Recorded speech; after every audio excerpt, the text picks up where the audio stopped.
नमस्कार, आप सभी का स्वागत है। मैं हूं आपके साथ शुभेंदु सिंह। बढ़ते प्रदूषण को लेकर मुख्यमंत्री मनोहर लाल ने कहा है कि प्रदूषण पर कमेटी बनाई गई है। प्रदूषण दूर करने को लेकर सरकार गंभीर है और सुप्रीम कोर्ट के निर्देशों का पालन किया जा रहा है। और ये सुप्रीम कोर्ट की तरफ से निर्देश दिए गए हैं और सुप्रीम कोर्ट के निर्देशों का पालन भी किया जा रहा है। लेकिन इसमें सबसे खास चीज यह है कि मुख्यमंत्री ने प्रदूषण पर बेहद गंभीरता यहां पर नजर आई है और सरकार कितनी ज्यादा गंभीर है ये इन बातों से स्पष्ट होता है। साथ ही साथ ये भी साफ हो रहा है कि कैसे इन सभी चीजों को लेकर के मुख्यमंत्री की तरफ से सुप्रीम कोर्ट के निर्देशों का पालन किया जा रहा है। और यहां आपको बताएं कि जिस तरीके से बढ़ते प्रदूषण को लेकर के हाल फिलहाल में तस्वीरें देखने को मिली हैं, आप उन सभी चीजों को लेकर के एनजीटी हो चाहे पर्यावरणविद हो, ये सभी बहुत हद तक सतर्क हो चुके हैं। लेकिन अब ये उम्मीद की जा रही है कि प्रदेश की सरकारें भी इस पर कुछ हद तक कदम बढ़ाएं, आगे कोशिश करें। कई वर्षों से हम इसको झेल रहे हैं और बड़ी गंभीर समस्या है। आखिर प्रदूषण के कारण से स्वास्थ्य के लिए बहुत हानिकारक है जो प्रदूषण होता है, तो हमारी सबकी जिम्मेदारी है, हम उसको ठीक करने के लिए पहले भी लगे हैं। फिर भी सुप्रीम कोर्ट ने कुछ निर्देश दिए हैं। कल हमको जो निर्देश मिले हैं उसके अनुसार जैसे स्कूल कॉलेज हैं उनको कुछ समय के लिए बंद करना है, इंडस्ट्री जो है वो कुछ समय के लिए बंद करने की बात आई है। खास करके जो कोयले से चलने वाली इंडस्ट्री है, हमारे कुछ थर्मल प्लांट भी बंद किए गए हैं। वाहन जो हैं डीजल के, पेट्रोल के 10 साल और 15 साल के जो ज़्यादा पुराने हो गए उनको सड़कों से हटाने की बात की गई है। और हम विचार कर रहे हैं कि ऑड इवन का भी अगर कोई प्रपोजल एक आध में सब लोगों ने मिलकर अगर विचार किया, उसकी सहमति दी, तो वो भी हम करने वाले हैं। और कुल मिलाकर ये समस्या गंभीर है। आज गुरुग्राम में एक कमेटी हमने इंजीनियर्स की बनाई है जिसमें हमारे कमिश्नर एमसी जी और डीसी साहब भी, ये सब मिल करके उस कमेटी में डिपार्टमेंट्स, विभिन्न डिपार्टमेंट्स जो इंजीनियर्स जो हैं बैठ करके कोई उसका और कोई व्यवस्था बनाई जा सकती है जिसमें से प्रदूषण को हम कम कर सकें, तो इसके लिए विचार करेंगे। और निश्चित रूप से प्रदूषण खत्म हो, ये लड़ाई हमने लड़नी है। किस प्रकार से पर्यावरण बना रहे, ये हम सबके लिए बहुत चिंता का विषय है। कई वर्ष और एनसीआर में बढ़ते प्रदूषण को लेकर जहां प्रदेश की सरकार और केंद्र सरकार की चिंताएं बढ़ी हुई हैं, ऐसे में बढ़ते एयर क्वालिटी इंडेक्स को काबू करने के लिए निरंतर प्रयास किए जा रहे हैं। जहां निर्माण कार्यों पर 22 तारीख तक प्रतिबंध लगा दिया गया है, वहीं गुरुग्राम में वीरवार को प्रदेश प्रमुख नवीन गोयल ने प्रेस वार्ता की और इस मौके पर 10 पानी के टैंकरों का गुरुग्राम में छिड़काव करने के लिए हरी झंडी दिखाकर टैंकरों को गुरुग्राम के मुख्य रोडों पर रवाना किया।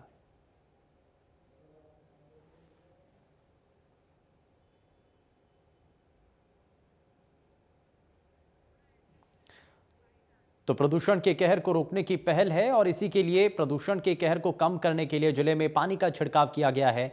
और अक्सर ये कहा जाता है कि प्रदूषण के स्तर में जब इजाफा नजर आ रहा है, एयर क्वालिटी इंडेक्स अगर अपनी खतरनाक श्रेणी में आ चुका है, गंभीर श्रेणी में है, तो ऐसे में अब इसको अलग अलग इलाकों में जनप्रतिनिधियों के साथ मिलकर के इस पर काम करने की जरूरत भी है। और इसीलिए अलग अलग जगहों पर, सड़कों पर पानी का छिड़काव किया जा रहा है ताकि जो हवा के अंदर जो धूल के कण हैं उनको जमीन पर बिठाया जा सके और जो हवा है उसकी गुणवत्ता है वो कुछ हद तक उसमें सुधार लाया जा सके। इसलिए टैंकरों से मिट्टी और पेड़ों पर छिड़काव किया जाएगा। और ये आप तस्वीरें भी देख रहे हैं, इसको लेकर के प्रयास भी हैं। लेकिन प्रदूषण नियंत्रण पर किए जाने वाले इन प्रयासों का कितना प्रभाव देखने को मिलता है, कितना प्रदूषण नियंत्रित हो पाता है, ये देखना होगा। वहीं दिल्ली एनसीआर में बढ़ते प्रदूषण को देखते हुए सरकार के लिए गए निर्णय के बाद से प्रदूषण के एक्यूआई लेवल में थोड़ी राहत जरूर मिली है, लेकिन अभी भी एक्यूआई लेवल खतरे के निशान से ऊपर है। और अब ऐसे में हरियाणा के 4 जिलों में सोमवार से ऑड इवन लागू किया जाएगा। गुरुग्राम से हमारे संवाददाता संजय राठौर की एक रिपोर्ट आप देखिए। दिल्ली एनसीआर में बढ़ते पोल्यूशन पे नकेल कसने के लिए सरकारों द्वारा प्रयत्न किए जा रहे हैं, लेकिन एनसीआर के 4 जिलों में सोमवार से ऑडी इवन का लागू कर दिया जाएगा। इस समय मैं मौजूद हूँ नेशनल नंबर हाईवे 8 पर, जहां आप देख रहे हैं जो वाहन है वो यहाँ गुजर रहे हैं, लेकिन सोमवार से OD विन लागू कर दिया जाएगा। सरकार द्वारा पहले ही गुरुग्राम के जो उद्योग हैं जिसमें कोयले और लकड़ी या फिर डीजल से कार्य होता था, उन पे बैन लगा दिया गया है, उनको बंद कर दिया गया है और तमाम स्कूल कॉलेजेस को बढ़ते पोल्यूशन को देखते हुए वो बंद कर दिए गए। 22 तारीख तक अब स्कूल कॉलेजेस बंद रहेंगे। तो ऐसे में कहीं ना कहीं सरकार हर कोशिश कर रही है कि किसी भी प्रकार से जो बढ़ता पोल्यूशन का लेवल है वो कंट्रोल में आ जाए, उस पर नकेल कसी जाए। तो एक बार फिर सरकार द्वारा एक नई पहल की गई है जिसमें अब सोमवार से गुरुग्राम में OD1 लागू कर दिया जाएगा। लेकिन अब देखना यह होगा कि OD1 के बाद जो पोल्यूशन का बढ़ता लेवल है उसमें कितनी गिरावट आती है। गुरुग्राम से संजय राठौर, इंडिया न्यूज।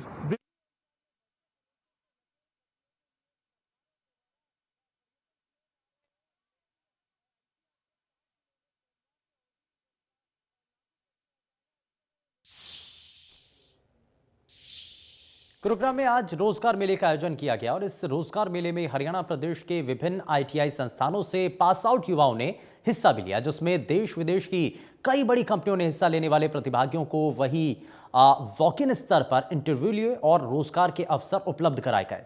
हरियाणा सरकार ने तमाम निजी कंपनियों में 75% नौकरियां स्थानीय युवाओं को देने की योजना के बाद बड़ी संख्या में युवाओं में भी उत्साह देखा गया। युवाओं ने बड़ी संख्या में इस कार्यक्रम में हिस्सा लिया। मैं आज आपको अवगत कराना चाहूँगा कि हमारे यहाँ आज की डेट में लगभग 10 प्रतिष्ठानों को आमंत्रित किया गया था। अब तक हमारे पास 7 प्रतिष्ठान आ चुके हैं और उसके अंदर placement as well as apprentice दोनों के लिए बच्चों का चयन किया जाएगा। बच्चे आपने देखे हैं, काफ़ी फुटफॉल हमारे पास है। कुछ बच्चे हमने बाहर कोविड प्रोटोकॉल के अनुसार बाहर भी बिठा रखे हैं ताकि कुछ बच्चे बाहर रहें। जो बच्चे अंदर बैठे हैं इनका लाइव इंटरव्यू आपके सामने चलाया जा रहा है। तो किस तरीके से बेहतर प्लेटफॉर्म रहता है ये, खासकर वो स्टूडेंट्स जो ITI कर रहे थे उनके लिए किस तरीके से बेहतर प्लेटफॉर्म एक रहता है?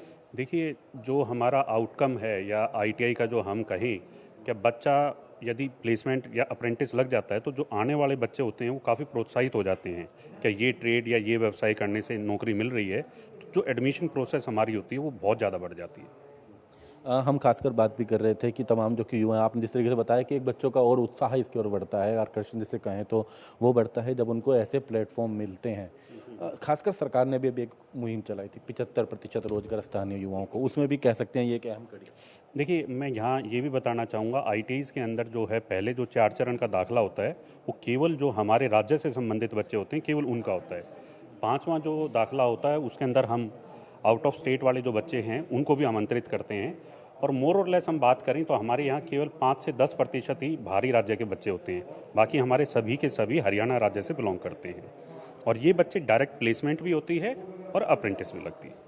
तो ये बेहतरीन प्लेटफॉर्म रहता है उन बच्चों के लिए जो ITI करते हैं, ताकि उनको एक ऐसा प्लेटफॉर्म मिल सके जब वो अपना पूरी पढ़ाई करते, तो साथ साथ उनको एक जॉब प्लेटफॉर्म हो। और उसके साथ साथ हालांकि जिस तरीके से बताया कि आज करीबन 7 ऐसी कंपनियां हैं जो कि यहाँ पर हिस्सा ले रही हैं युवाओं के। यहाँ पर सीधे सीधे आप देख सकते हैं वॉक इन के इंटरव्यू है और उनके बाद हाँ तमाम और इंडस्ट्रियलिस्ट भी यहाँ पर जो हैं यहाँ पर आ रहे हैं। आप देख रहे हैं हम यहाँ पर तमाम जो लोग हैं वो फिलहाल यहाँ पर इंटरव्यू जो है प्रक्रिया जो है इन बच्चों की चल रही है। तो यहाँ पर आप देखेंगे कि किस तरीके से तमाम बच्चों को तो लगता है कि ना कि बच्चों का एक उत्साह भी बढ़ता है और उनके लिए सबसे बेहतर ये कदम रहता है जब उनको अपने कोचिंग यहाँ इंस्टीट्यूट में, अपने ही कॉलेज में। एक और चीज़ आपके समक्ष रखना चाहूँगा कि ITI गुरुग्राम ने पहल की है कि हम इंडस्ट्रीज़ की डिमांड के अनुसार बच्चे, न केवल हमारे जो कन्वेंशनल ट्रेड हैं, हम वो ट्रेड भी चला रहे हैं जो इंडस्ट्रीज़ पार्टनर को चाहिए। यानी कि हम टेलर मेड कोर्स जो उनकी इच्छा अनुसार क्या ये चीज़ें सिलेबस में ऐड कर दी जाएं, हम वो चीज़ें भी चलवा रहे हैं। उसके अनुसार हमारे काफ़ी बच्चों की प्लेसमेंट और अधिक हो रही है।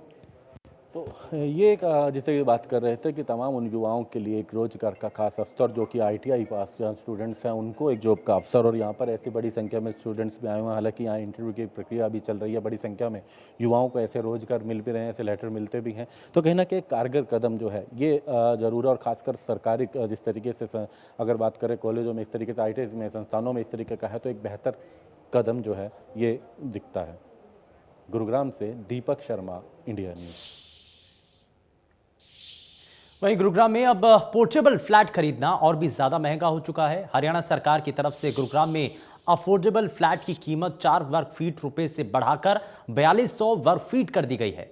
वहीं बालकनी के रेट में भी 500 रुपए से बढ़ा करके उसको इजाफा कर दिया गया है। तो 2 नवंबर को जो हरियाणा कैबिनेट की बैठक हुई उसमें ये फैसला लिया गया कि जो 4,000 रुपये पर स्क्वायर फीट का रेट है उसको 4,200 रुपये पर स्क्वायर फीट किया जाए और बालकनी का जो 500 रुपये पर स्क्वायर फीट है उसको 1,000 रुपये किया जाए। उसके लिए परसों यानी कि 16 तारीख को लेटर भी इशू हो गया है और जो कि डिपार्टमेंट की वेबसाइट पे अवेलेबल भी है। एक और जो इसके अंदर अमेंडमेंट की गई है वो जैसे कुछ अलॉटीज़ की ये शिकायत होती थी कि लोग जो है वो कंस्ट्रक्शन नहीं करते हैं और सिर्फ इंस्टॉलमेंट ले लेते हैं उनसे, कॉलोनाइजर जो हैं वो इंस्टॉलमेंट लेते हैं बट कंस्ट्रक्शन उस लेवल तक नहीं होती है। तो उसमें भी ये डिसीजन किया गया है कि 5% तो at the time of application होगा ऑफ द फ्लैट का जो रेट है पूरे का। 10% जो 20% जो है वो अगर वो ड्रॉ में सक्सेस हो जाता है तो 20% तब देंगे। बैलेंस जो 75% है वो जो उनके बिल्डर बायर एग्रीमेंट में कंडीशंस हैं, मींस कि अगर ये कहा है कि 4th स्लैब लगने के बाद नेक्स्ट इंस्टॉलमेंट आएगी, 6th के बाद अगली आएगी, तो वो उस बेस पे ही वो डिमांड करेगा। यानी अब 6 मंथ में नहीं कर पाएगा वो डिमांड, वो as per the status of construction at site ही डिमांड करेगा।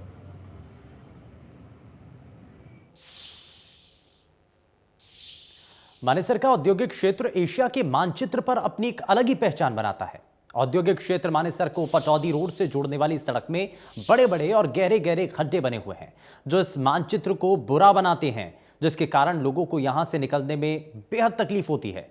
औद्योगिक क्षेत्र के ट्रांसपोर्ट के वाहन इसी सड़क के जरिए आईएमटी से आते हैं, लेकिन अधिकारी इस पर ध्यान नहीं दे रहे। काफी लंबे समय से इस सड़क की मरम्मत की मांग की जा रही है, जिसमें सिर्फ गड्ढों से ये पूरा रास्ता भरा हुआ है, जिसके कारण इस रोड से दोपहिया वाहन चालकों को निकलने में परेशानी होती है।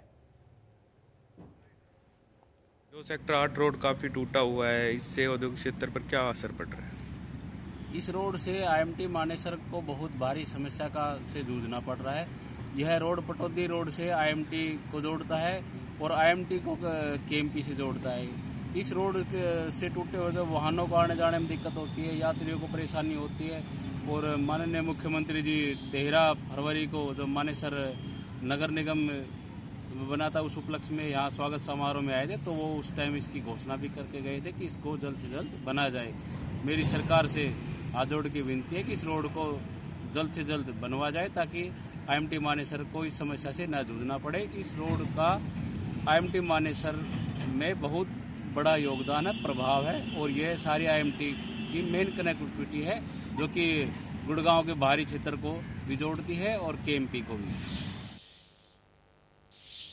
वहीं सोहना में एक इंजीनियर ने अपने साथी के साथ मिलकर एक बुजुर्ग बाराती के साथ लूटपाट की वारदात को अंजाम दिया।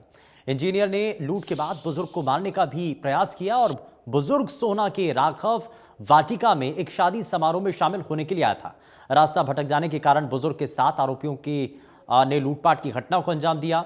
सोहना पुलिस ने शिकायत मिलने के बाद दोनों ही आरोपियों को धर दबोचा और उनके पास से लूट का सभी सामान और बाइक बरामद कर ली है। वहीं आरोपियों को पुलिस ने एक दिन के रिमांड के बाद भौंसी जेल भेज दिया है।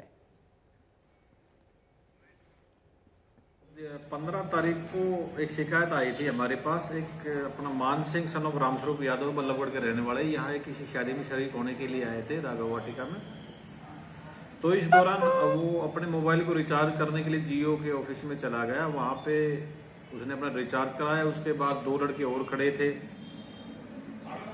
उनसे उसे पूछा कि मैंने राघव वाटिका में जाना है, तो राघव वाटिका वो कहने लगे दोनों लड़के जी हम आपको राघव वाटिका में ले चलते हैं। तो उन्होंने उस ओल्ड मैन को मान सिंह जी को गाड़ी में बैठाया, मोटरसाइकिल में बैठाया। मोटरसाइकिल के बीच में बैठा के वो उधर उसको राघव वाटिका में ले जाने की बजाय मोहम्मदपुर गुजर से आगे होते हुए पहाड़ में क्रॉस करने के बाद एक फार्म हाउस के पास ले गए और वहां उसके साथ मारपीट की।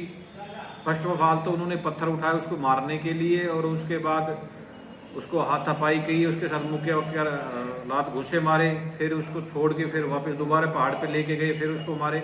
उसकी जेब से 5200-5400 रुपए समथिंग थे, वो पैसे छीन लिए और उसके मोबाइल लूट लिया गया। अगले दिन नेक्स्ट डे मान सिंह जी पुलिस स्टेशन आए, उन्होंने दरखास्त दी। दरखास्त पे ये मुकदमा। मेट्रो न्यूज में फिलहाल के लिए बस उतना ही। नमस्कार।